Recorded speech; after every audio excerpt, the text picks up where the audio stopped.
Ya, saya Romo Raimundus Sugihartanto PR. Saya pastor kepala paroki di Paroki Tuhan Yesus dan Sudan ini. Saya bersama dengan satu pastor An atau Karis, Romo Yakubus Darmadi untuk mendampingi umat 67 lapisan. Berapa umat Bapak? Berapa umat? 67 lapisan. Ya. Bapak sejak tahun Bapak sudah menjadi seorang Romo. Kalau menjadi seorang Romo sejak tahun 1996, jadi sudah 29 tahun saya menjadi Romo. Berarti ya 30 tahun. Nantinya Bapak apa sih itu Romo? Kan kami dari agama Katolik ya, jadi belum mengetahui apa itu Romo dan posisinya di dalam gereja itu apa, dan tugas-tugas serta tanggung jawabnya itu apa saja. Seorang Romo itu adalah seorang yang ditahbiskan, diurapi oleh seorang uskup, dan kemudian dengan ditahbiskan itu di hadapan umat, lalu menjadi partner, menjadi pekerja lapangannya uskup, kemudian diberi tugas-tugas sesuai dengan SK yang diberikan oleh uskup. Jadi ada Romo yang ditugaskan untuk mengurusi gereja atau paroki seperti saya sekarang, tapi saya dulu sebelumnya tugas di kantor untuk mengurusi Unita Sugio Pranoto, lalu juga untuk mendampingi macam-macam tugas yang harus saya jalani di komisi itu dengan tugas, tapi semua dasarnya SK dari Bapak Uskup. Saya ditugaskan apa, atau setiap Romo ditugaskan apa sesuai dengan SK beliau. Kemudian tinggalnya di pastoran seperti di sini, berdekatan dengan gereja, dan di situ sebagai seorang Romo kami hidup memang untuk gereja sepenuhnya. Maka karena hidup untuk gereja sepenuhnya, kami tidak menikah, 100% untuk melayani umat, mengemban tugas itu sesuai sekali. Tugas saya utamanya kalau yang sekarang adalah sebagai pastor kepala paroki, maka mengurusi bermacam-macam yang dikerjakan. Yang pertama tata kelola administrasi, yang kedua tata kelola harta benda, yang ketiga tata kelola penggembalaan untuk dari umat supaya tetap bisa bersujud menyembah pada Tuhan dan bersaksi kehidupan baik di tengah masyarakat. Kemudian juga memimpin di paroki ini ada yang namanya Dewan Paroki. Saya sebagai ketuanya, kemudian lembaga hukum gereja yang namanya PGBM juga saya sebagai ketuanya. Dan dalam setiap acara-acara yang ada untuk ad-hoc kegiatan-kegiatan event tertentu, saya juga selalu menjadi sebagai penanggung jawab utama dari setiap kegiatan itu. Dan di Ganjuran ini selain sebagai pastor kepala paroki untuk menggembalakan umat, juga mengurusi tempat ziarah. Jadi saya juga bertanggung jawab untuk penyelenggaraan tempat ziarah itu, supaya orang yang datang berziarah bisa terfasilitasi untuk berdoa. Itu dan seorang Romo itu sekaligus sebagai tokoh umat, tokoh masyarakat, tokoh agama. Maka saya juga berkomunikasi dengan tokoh-tokoh masyarakat, tokoh agama dalam FKUB, dalam pertemuan lintas agama, dengan pemerintah, lalu juga dengan masyarakat di sekitar gereja. saya juga ikut Ronda dan ikut arisan ya. Nah, itu yang dikerjakan oleh saya sebagai seorang romo. Sebelumnya kita juga bahkan sekaligus ketua dengan para putri Ya. itu kalau struktur di gereja sendiri itu bagaimana ya? Pastor kepala ex officio langsung ketua bukan paroki, supaya apa kebijakan itu tetap satu. Saya sebagai gembala, tapi juga dalam organisasi seperti itu. Ya begitu. Lalu perjalanan dari pengelolaan untuk umat dan untuk aktivitas kegiatan itu tidak lagi mengalami kesulitan. Kan kalau berbeda nanti kemauannya berbeda bisa beradu. Tapi dengan saya juga ketua, dia juga sebagai gembala, nah, di sana lalu bisa seiring sejalan.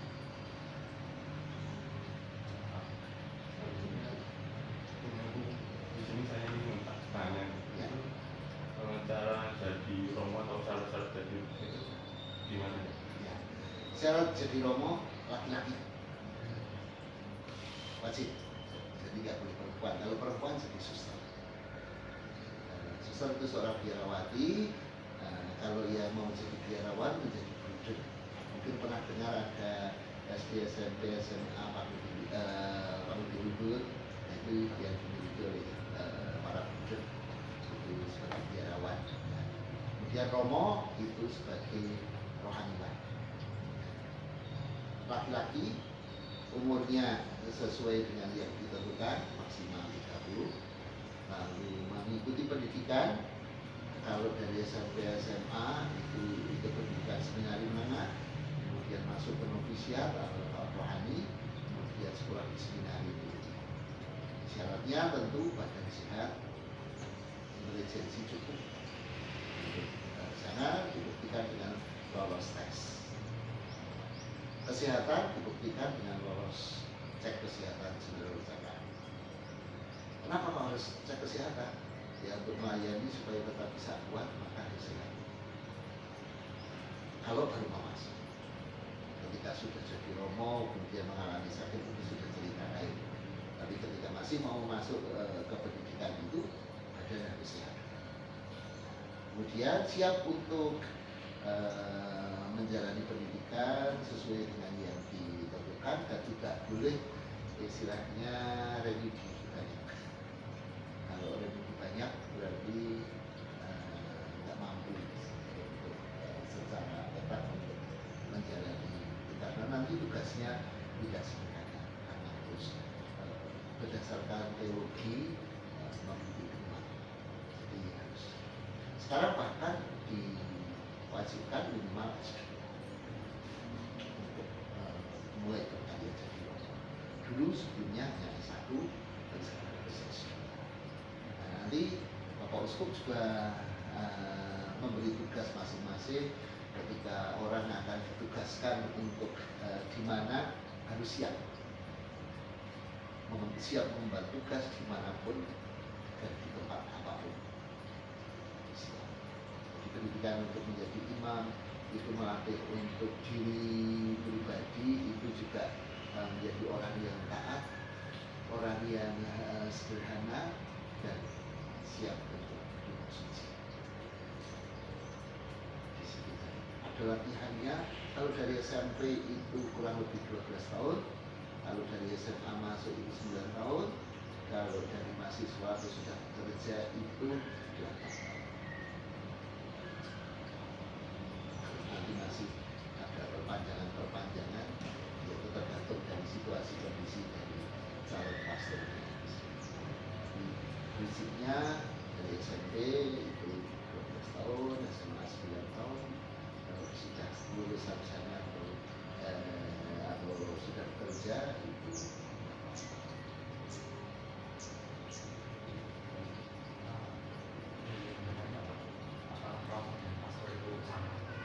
sama. Ya. Itu pastor itu kan istilah bahasa Indonesia.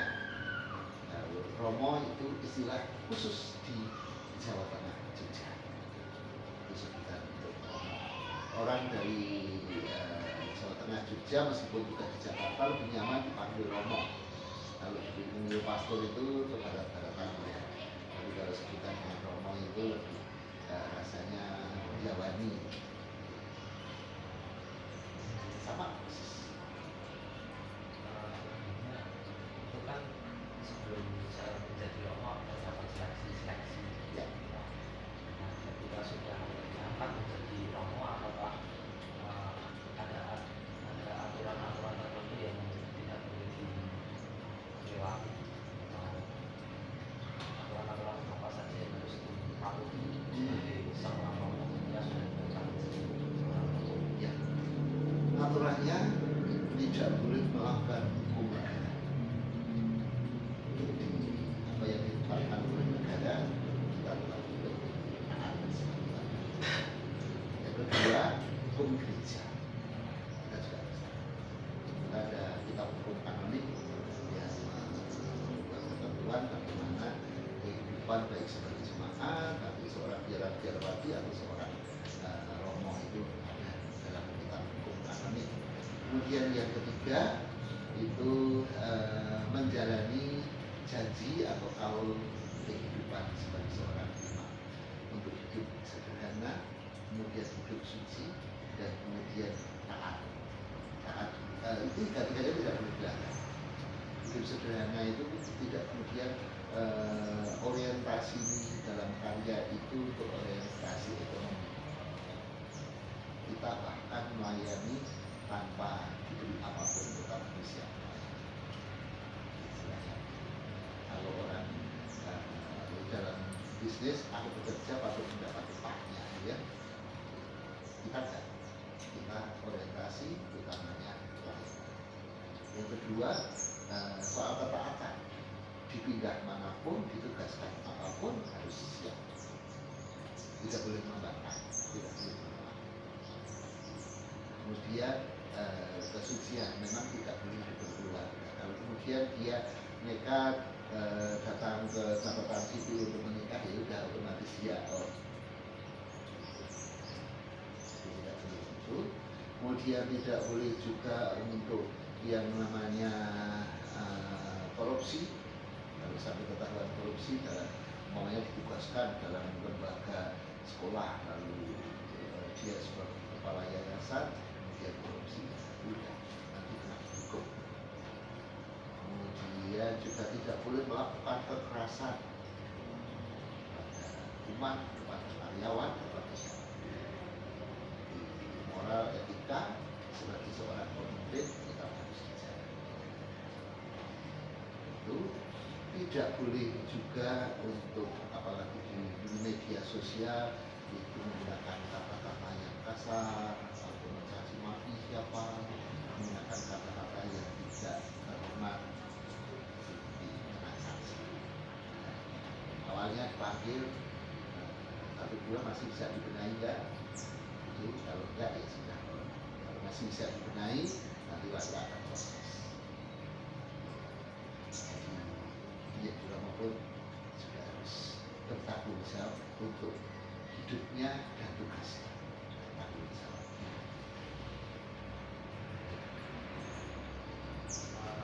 Tadi di awal Bang menyebutkan bahwa seorang Romo itu juga adalah tokoh masyarakat, ya, seperti perwakilan dari umat Katolik di masyarakat. Nah, itu peran Romo sebagai perwakilan umat Katolik di masyarakat yang berbeda-beda ini itu seperti apa? Saya ikut rapat di Kapanewon, kecamatan ya, ikut di kelurahan, ikut di pedukuhan, ikut di RT, saya ikut dan ikut menyumbangkan gagasan ide, ikut juga untuk kewajiban-kewajiban sebagai warga negara. Ketika di RT harus ada iuran, kami juga iuran. Ketika di pedukuhan ada iuran, kami juga. Ketika di kecamatan diundang untuk rapat, saya juga ada untuk berdinamika, berdialog dengan beliau dan hal-hal yang khusus yang memang saya ketika merasa perlu untuk melaporkan pada pemerintah juga saya sampaikan. Kalau sini ada acara besar, saya memberitahu pada Pak Polres, memberitahu pada Pak Penewu, pada Ramil, pada Polsek, pada Pak Lurah, Pupuk, kami sulati semua. Kami akan ada event besar seperti ini, pengestu dan mohon izin. Jadi sebagai tokoh masyarakat tidak melupakan etika pada kehidupan bersama masyarakat. Jadi ada apa-apa juga kami permisi, apalagi kalau nanti jalannya terlalu ramai dan merepotkan bagi warga sekitar, maka kami permisi, minta izin. Dengan Pak Ustadz yang di belakang ini, Pak Ustadz Agus, saya bersahabat baik, karaokean. Karaokean acara DRT ini kadang-kadang lalu diisi karena karaoke setinggal karena ini kan saya Pak warga yang ada di sini untuk DRT malam duduk bersama ya. Jadi sebagai tokoh masyarakat juga harus hadir dan bergaul bersama, tidak mengambil jarak dan tidak menjadi orang asing bagi Jadi ini sangat harmonis ya di kantoran masyarakat. iya, Bercampur terus bisa menerima perbedaan. iya, sejarah panjang sudah terjadi 100 tahun lebih. Sejarah itu telah menipu persaudaraan, persahabatan sejak didirikannya Pabrik Gula Gula Wibowo yang menjadi cita rasa akhirnya gereja ini. Pabrik gulanya sudah rata-rata tidak ada bekasnya sama sekali. Oleh seorang yang bernama Julius Sumisel dan keluarga. Keluarga Sumisel ini seorang Belanda tapi sangat cinta dengan orang dan sudah dicintai sedemikian rupa sampai hal yang sebetulnya berkaitan dengan pendidikan, kesehatan, tentang persawahan, tentang juga untuk ketika Pak Ceklik untuk hidupnya masyarakat, macam-macam itu. Dan dia senang sekali dengan kebudayaan Jawa. Jadi selalu mengadakan pentas budaya, apalagi bulan Tebu. Mungkin pernah dengar ada manten Tebu, ya itu semua itu perayaan. Itu kemudian malam harinya ada wayangan, pokoknya ada pertunjukan dengan gamelan Jawa itu sejak itu. Dan mengadakan itu seringkali yang namanya pesta bersama umat gunungan kepada masyarakat sampai sekarang bertahan.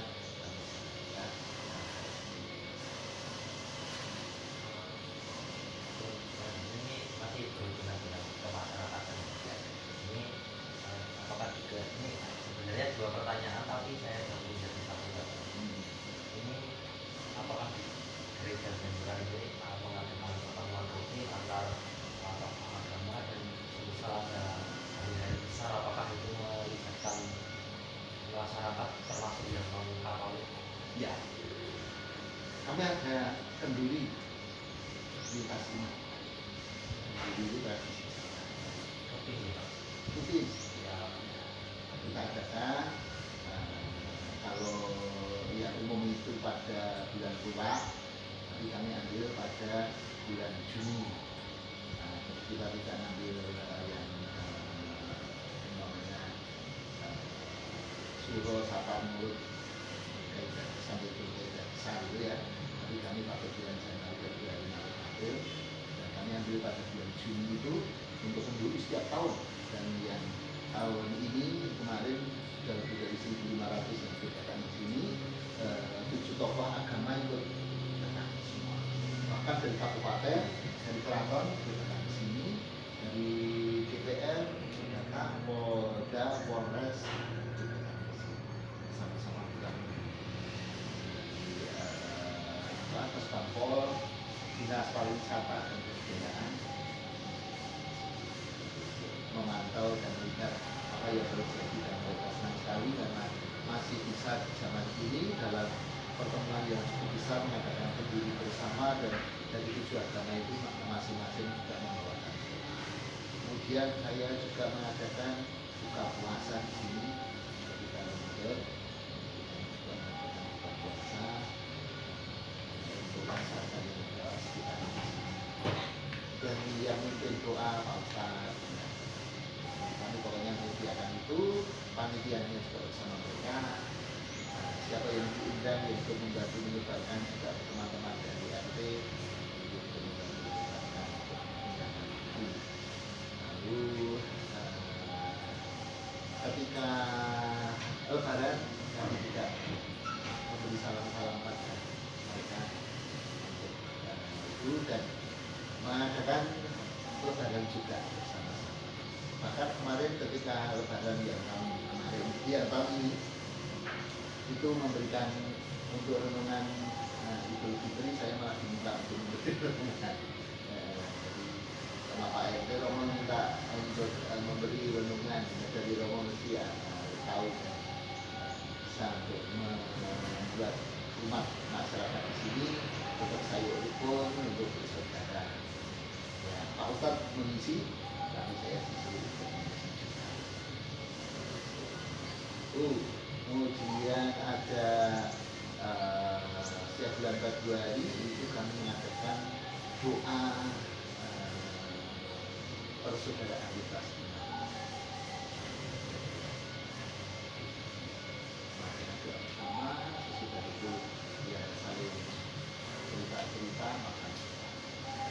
Intinya yang utama itu kita ketika mau duduk bersama, kemudian juga mau ngobrol bersama, masih mau minum bersama, ya, karena sediakan teh, kopi, itu berarti masih mau bersaudara, masih mau bersahabat, dan itu diapresiasi oleh pemerintah, karena untuk membangun persaudaraan itu tidak harus dengan hal-hal yang sulit, yang susah, tapi dengan bersama-sama. Saya juga ikut kerja waktu di RT untuk benar-benar bersih-bersih paling selama seperti itu. Dan ketika ada event-event besar itu kerjasama dengan Karang Taruna RT sekitar melakukan membantu untuk pengamanan, kemudian juga untuk parkirnya, pengamanan parkir. Biasanya parkir kami ketika acara besar di lapangan di sana, dan mereka ikut membantu. Lalu uang parkirnya yang didapat kami bagikan pada Karang Taruna bisa untuk lumayan pas ketika nggak boleh datang itu ada yang dapat dalam 3 hari 3 malam itu 9 juta, ada yang 7 juta edukasi. Itu yang acara 1 Abad itu. Iya. Nah, itu parkirnya tetap luar biasa. Kita lihat di lapangan. Kemarin kan buka sampai ke belakang sini, semua parkirnya sampai paku sana, sampai di sana jalan ganjuran ini ditutup karena nggak bisa lewat. Itu setiap kali ada event besar mereka selalu sekali. Kami juga mengumpulkan untuk sekedar silaturahmi ketika ada acara-acara kita memberitahukan, dan mereka jualan macam-macam di sini, apapun yang dijual di jalan sini sampai jalan ganjuran itu laku semua, dan mereka selalu senang hati karena dagangannya laris. Dengan Pak Kapolsek, dengan Pak Danramil, Pak Lurah, koordinasi rapat bersama di sini kalau ada event besar. Bahkan waktu itu apalagi ketika Sri Sultan Hamengkubuwono tersebut minta untuk mengadakan acara ulang tahun ke-80 di sini. Ketika acara prosesi agung, prajurit keraton ikut membantu. Prajurit itu mengawali ada banyak relawan-relawan untuk keamanan dan untuk mendampingi kami dari Pramuka, Kabupaten Bantul, dari Paksakaton, semua figuran itu dari kelurahan, Kesbangpol, kemudian TNI Polri, dari 12 kelompok yang membantu untuk keamanan dan mengatur operasi. Rata-rata kita 200 orang yang membantu kalau ada acara besar. Jadi semua masyarakat melibatkan Ya, dari berbagai dari bawah sampai atas kota dan seluruh lingkungan juga terlibat di gereja. iya. Ketika terjadi apa, ya, kita mengadakan relawan mengenai rumah-rumah. Jadi masyarakat bekerjasama dari gereja, dari pemerintah, dari masyarakat setempat. Ketika kami bedah rumah, kami juga kerjasama dengan Polsek Koramil, lalu dengan Kedekuan dan RT setempat. Jadi kami membedah rumah orang Muslim. Biaya dari kami, lalu tenaganya dari Polsek dan Koramil dan dari RT setempat. Karena kami sudah membiayai, lalu RT setempat tergerak hatinya untuk kemudian ini sudah dari Indonesia yang membantu warga kami, lalu mereka gerakkan Ibu RT. Yuk sekarang kita ngasih snack Pak polisi, Pak Andi yang kerja itu dari tiap hari ada yang bilang ngasih snack dan kita bersama itu. Untuk yang itu ada keluarga yang lansia, anaknya difabel, itu sudah bedah rumah. Lalu sesudah selesai itu kami masih terus melanjutkan sampai sekarang untuk istilahnya jaminan hidup. Pemerintah hanya memberi sebulan 200, kami memberi untuk uang susu, uang makan,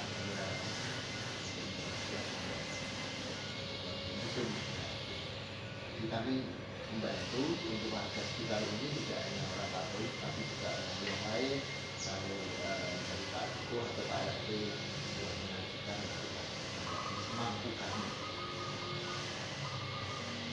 Dan kerjasamanya tidak dengan Kedekuan, dengan kelurahan dan RT.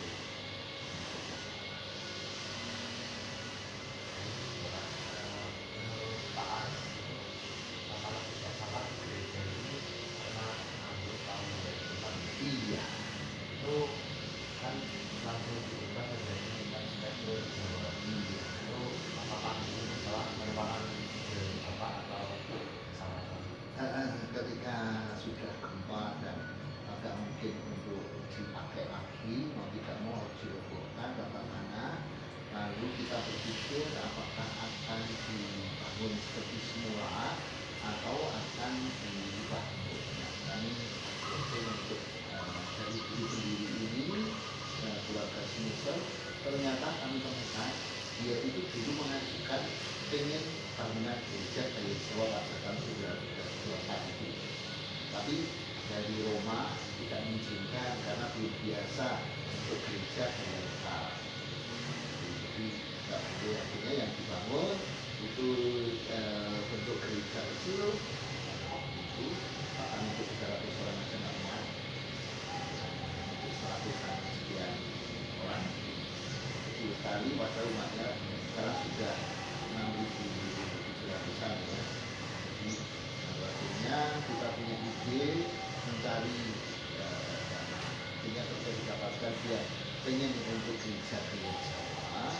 Kami mengajukan ke pimpinan kami di Persekutuan Semarang, kemudian kita izin untuk bangunan jalan raya. Nah itu diizinkan, lalu kami mulai membuat gambar dan kemudian merancang semuanya, konsultannya dari keraton kita untuk ukuran bangunan, cat, warna, posisi dan sebagainya. Lain dengan arsitek yang memang paham tentang Jawa. Kami diizinkan oleh keraton menggunakan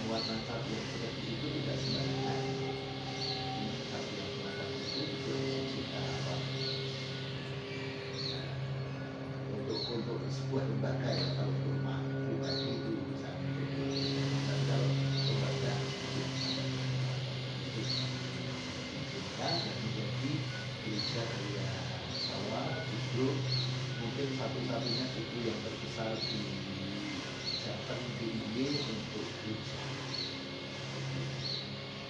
Yang lain ada judul seperti di Sragen, tapi tidak sisa. Ada di tempat lain tapi tidak sisa. Ini sudah sisa. Dan bahkan kemarin ketika lomba sadar wisata Darwis yang dia berdiri di Cimanggu, keberhasilan dari kota itu ketika datang ke sini dia mengajar karena yang dulu di apa masih berjaga dengan baik, dengan isi untuk depan. Ya. Lalu ketika simbol dirayakan ulang tahun di sini itu senang sekali karena masih melihat apa yang beliau resmikan itu masih terjaga, bahkan kita lengkapi dengan adanya gamelan, dengan adanya tari, dengan adanya liang-liang bahasa Jawa, papan, itu masih kita sediakan. Jadi simbol itu berkenan gereja.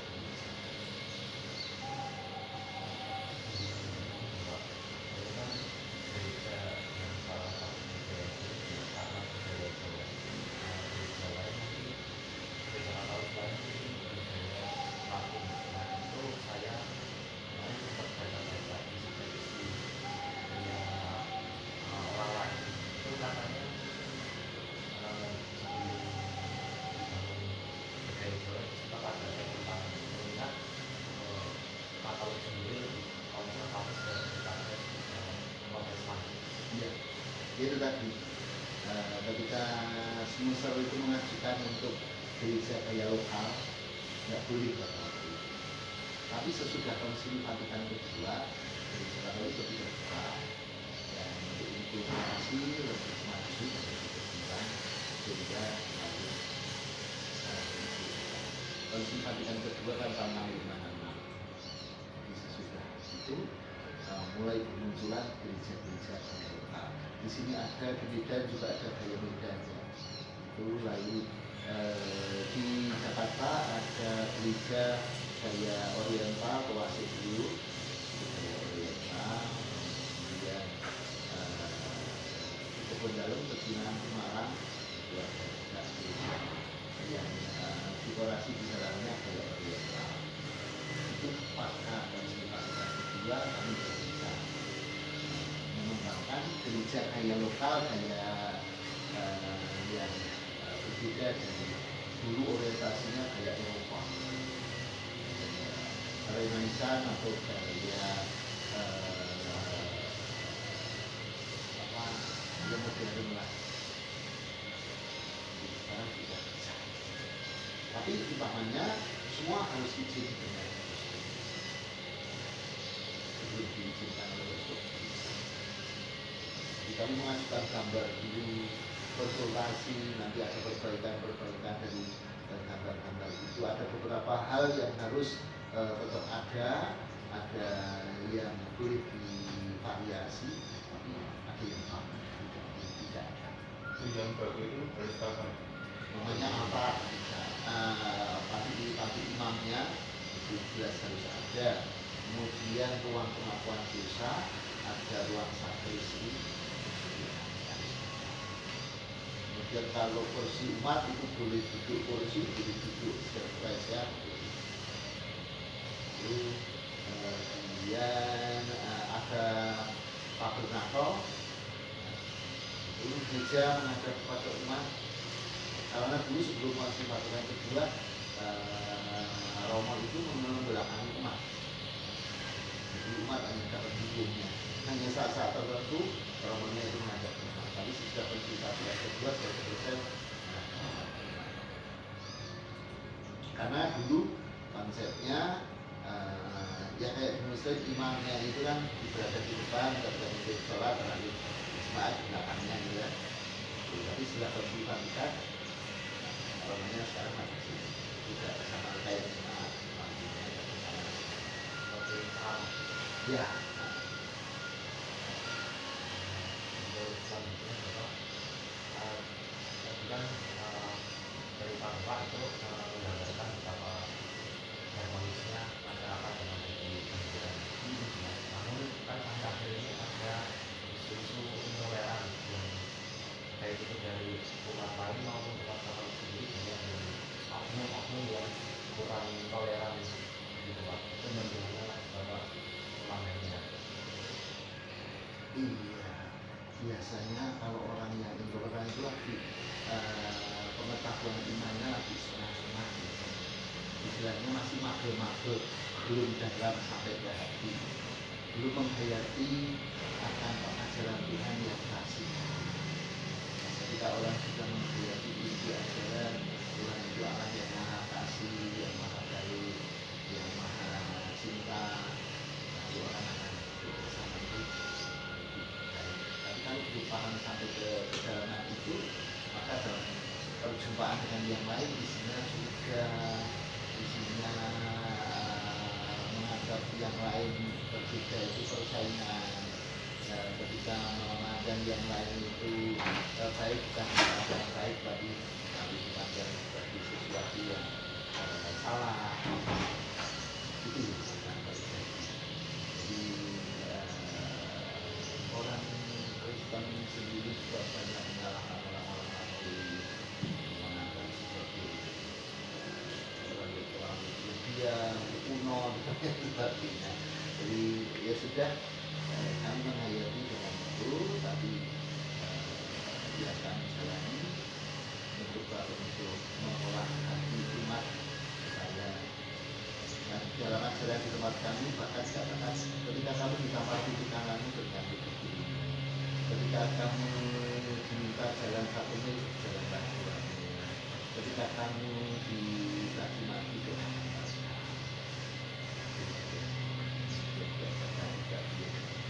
Kemudian doa dari Santo Fransiskus Assisi itu ada doa yang isinya tentang jadikanlah aku pembawa damai.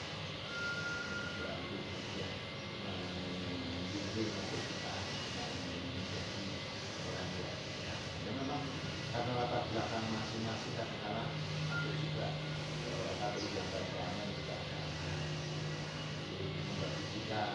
Tapi ya rata-rata yang begitu masih setengah-setengah, pengetahuannya setengah-setengah kedalaman. Padahal kalau dalam filosofinya, kalau minum air setengah matang itu bukan nyangan-nyangan juga. Makan makanan yang juga dimasak setengah matang, jagung namanya setengah matang, itu malah bikin perut tidak nyaman. Jadi kalau belum makan kadang-kadang malah bikin tidak nyaman dalam kehidupan bersama. Kalau seperti air itu belum matang, juga malah bikin penyakit, istilahnya penyakit di tengah masyarakat, membuat persaudaraan tidak begitu nyaman. Dan kita saat ini, kalau saya tahu itu orangnya, saya panggil saya.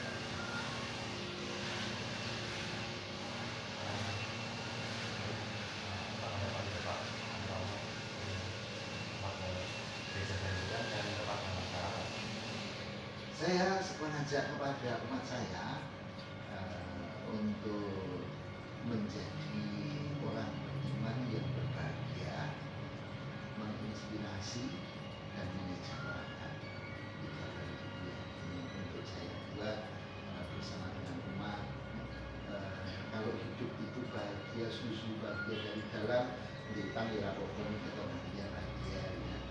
Itu lalu menginspirasi artinya dari kehidupan dan iman, dari perilaku itu menginspirasi orang lain bagaimana bisa membawa situasi masyarakat ini baik. Makanya harus kalau kita bisa menyejahterakan, artinya suka duka di masyarakat itu juga suka duka kita.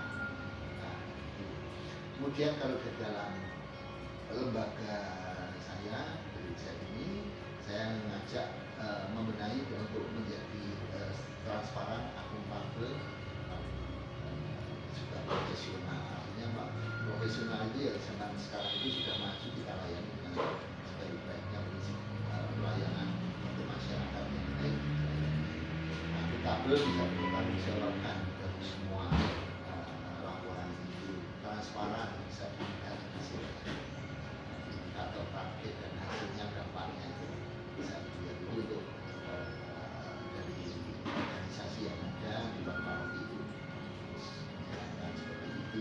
Kami juga mengupayakan untuk laporan secara tertulis ke keuskupan tentang situasi kondisi yang ada di gereja ini setiap bulan sebelum tanggal 10 bulan laporan ke keuskupan untuk lingkup gereja. Artinya umat saya ajak untuk menjadi orang gembira, soleh, dan berguna bagi masyarakat. Untuk masyarakat sendiri, karena saya juga senang untuk bergaul dengan mereka, saya juga bersenang lintas lembaga dari Kapanewon ini. Kami ingin untuk mengajak masyarakat, ayo bersama-sama merencanakan yang baik, mengerjakan yang baik, mengembangkan yang baik bagi masyarakat kita akan makmur sejahtera. Kita semuanya dalam pikiran dan hati yang baik, bisa segera bisa hidup bersama berdampingan, dan kemudian akan menjadi masyarakat yang toto titi tentrem, gemar pahala sinari, tetap rajin bekerja, karena mau tidak mau untuk hidup harus rajin bekerja, dan Tuhan itu sudah mengatakan kalau kita mau bekerja akan mendapatkan berkahnya. Kalau yang mau bekerja ya bisa hidup, tapi kalau nggak mau bekerja ya susah, kecuali yang sudah lansia jumbo ya. Nah, ke dalam rapat RT, rapat Kapanewon, rapat kelurahan, saya selalu menyampaikan itu. Makanya tentang bagaimana meningkatkan ekonomi keluarga bagi masyarakat. Kan sekarang ini orientasinya orang memandang kalau bisa belajar ini itu seperti orang yang kelihatannya berkecukupan. Tapi kan tidak semua ekonominya kan sedemikian baik. Lalu saya mengajak pada Pak Lurah, pada Pak RT, pada Pak Petani, kalau tidak harus beli, kenapa harus beli? Kalau tidak harus mencari, kenapa tidak mau tanam sendiri? Jadi mau tanam sendiri, tidak usah membeli, itu nanti uang akan lebih hemat, dan kemudian bisa untuk meningkatkan ekonomi. Jadi yang bisa ditanam sendiri, yang bisa diupayakan sendiri, tidak usah membeli. Ini gerakan untuk kemandirian pangan, memanfaatkan lahan, bukan hanya sawah dengan pertanian organik, tapi juga dengan kebun kita bisa. Ini baru saya gembar-gemburkan terus, dan nanti menjadi program dari bulan untuk membantu masyarakat bagi-bagi benih.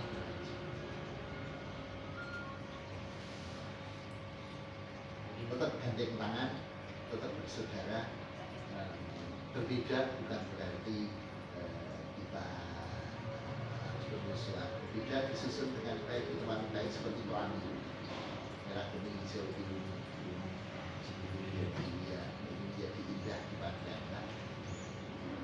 Itu masyarakat tidak perlu risau dengan perbedaan, karena ada tempatnya masing-masing. Namanya teologinya Islam tidak perlu pertemukan dengan teologinya Katolik, tidak perlu. Tapi hidup bersama yang bisa kita kerjakan bersama dengan hati yang tulus, penuh kasih, lalu bisa mengerjakan. Saya pun bisa bergandengan tangan dengan Pak Ustadz, dengan Pak Kiai. Untuk baik gereja ini ada nggak sih Pak kelompok yang non Katolik yang berdoa di sini? Ada.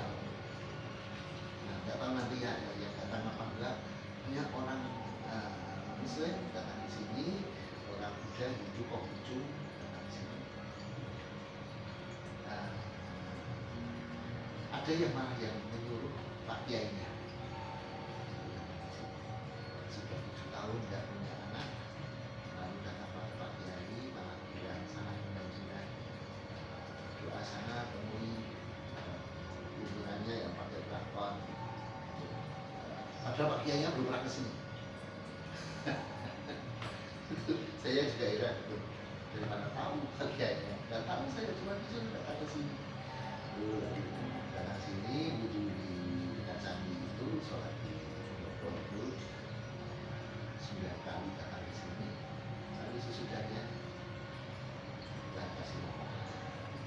Ada juga yang mahasiswa mahasiswa UNY itu kalau mau ketemu dengan dosennya pas skripsi itu dosennya susah untuk ketemu, datang ke sini.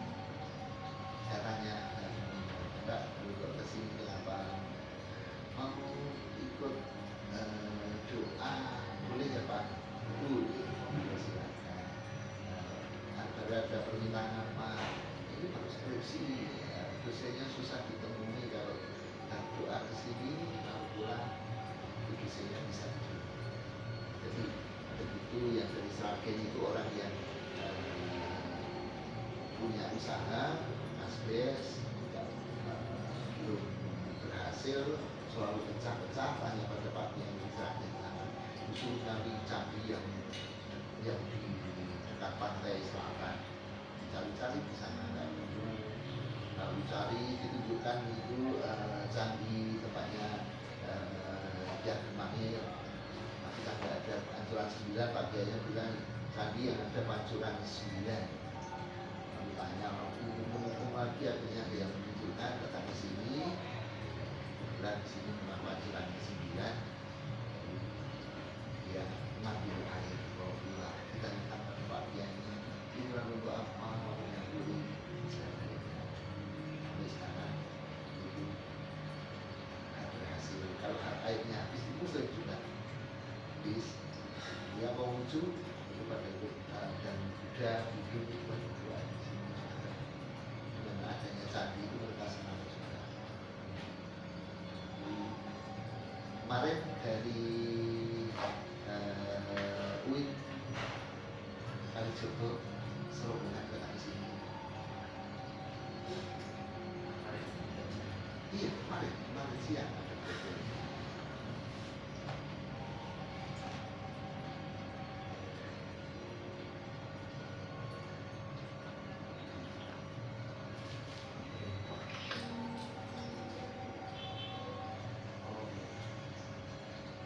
Ini kan dalam Di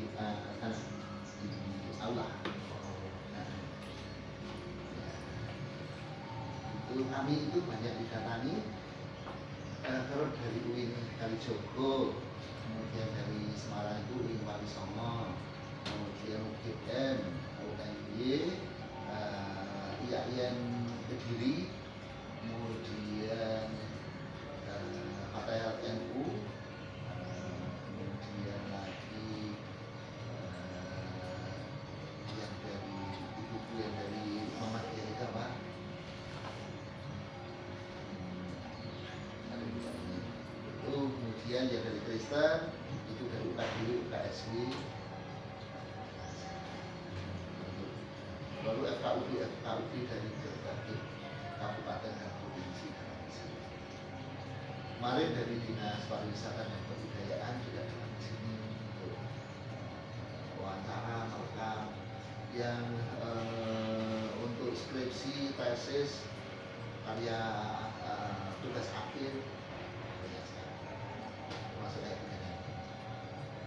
Ada yang tim, ada yang pribadi, bahkan ada yang mau ngambil untuk doktor yang mesin dari Filipina. Ya, ya karena terpana dengan ini, lalu dia waktu tugaskan di Indonesia dia punya ke sini membuat teman-teman kita di Indonesia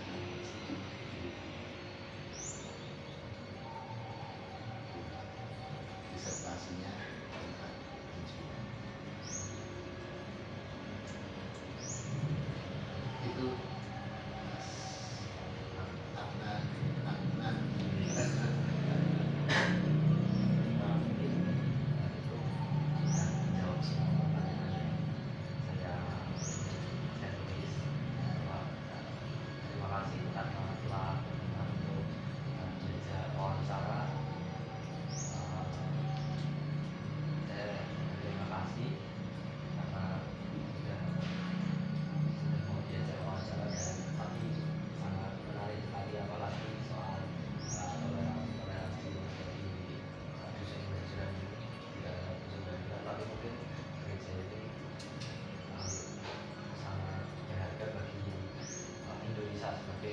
contoh sebagai miniatur yang bisa ada di sini. Nah, makanya bercita-cita untuk jangka panjangnya begitu juga bisa menjadi inspirasi dari miniaturnya Indonesia yang rukun dan sejahtera. Oh iya, ada satu buku yang saya sebagai penasihat di Credit Union Bias Manunggal itu sebagai penasihat, saya sebagai ketua Katolik, kemudian anggotanya itu saya sebagai sekretaris itu Kristen, kemudian anggotanya itu Muslim, Ibu Sari itu dari Muslim juga, jadi Katolik Kristen Muslim untuk menjadi penasihat Credit Union Bias Manunggal. Itu kalau boleh tahu yayasan apa itu? Itu untuk koperasi sifatnya Koperasi. Saya senang sekali dengan kerjasama ini, lalu semua bisa merasa nyaman, tidak ada apa-apa dan bagaimana kami penasihatnya pun dari lintasan. Kalau rapat di sini ya bisa sebulan sekali, bulan 2 kali.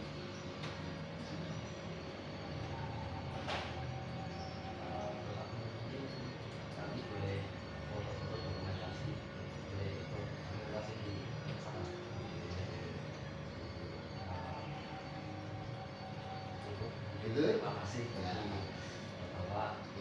Kalau pas pulang lewat pengajian mau mampir bulan-bulan minum kopi boleh. Ini nanti mau minum apa? Mau minum apa? Mau langsung ke kampus. Oh, bagus. Ya, kalau enggak saya bikinkan minum dulu. Ini tadi belum sempat bikin untuk masakan. Ini mau blog juga kalau kami biasanya ke aku ada. Asli mana? Asli itu. Asli di sini. Pak ke SMP 2. Oh, Tanya. masakan? Kalau saya undang diri. Undang. Masih dekat kami. Iya, deket sini aja. Iya. Nah, nanti kalau pas ada acara-acara mau ikut dia nonton pas prosesi aku bulan Juni minggu keempat bisa. Kalau saya itu dekat itu Pak gereja sama yang ada di Oh iya, pada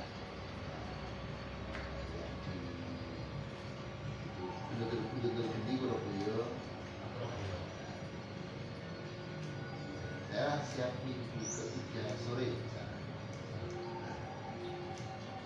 Jadi kalau yang di betul geni itu hari minggu pertama pagi.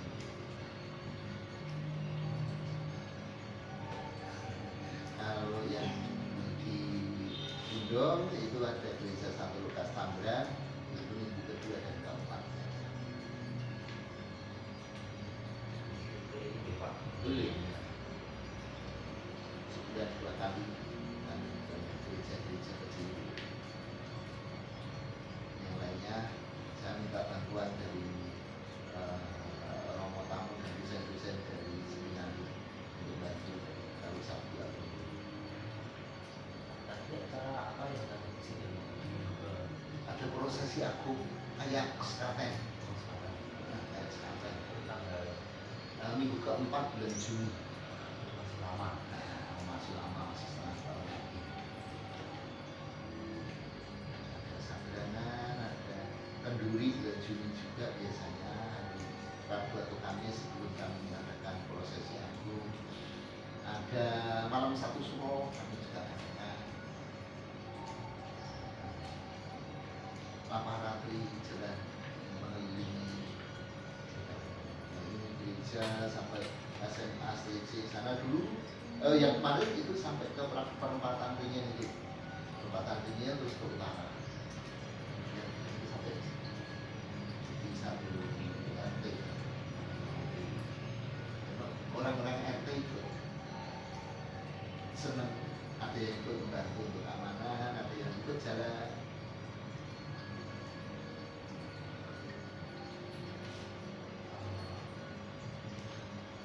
Ya, oke. Terima kasih banyak. Ya, sama-sama Mas. Tahu boleh dokumentasi. Boleh.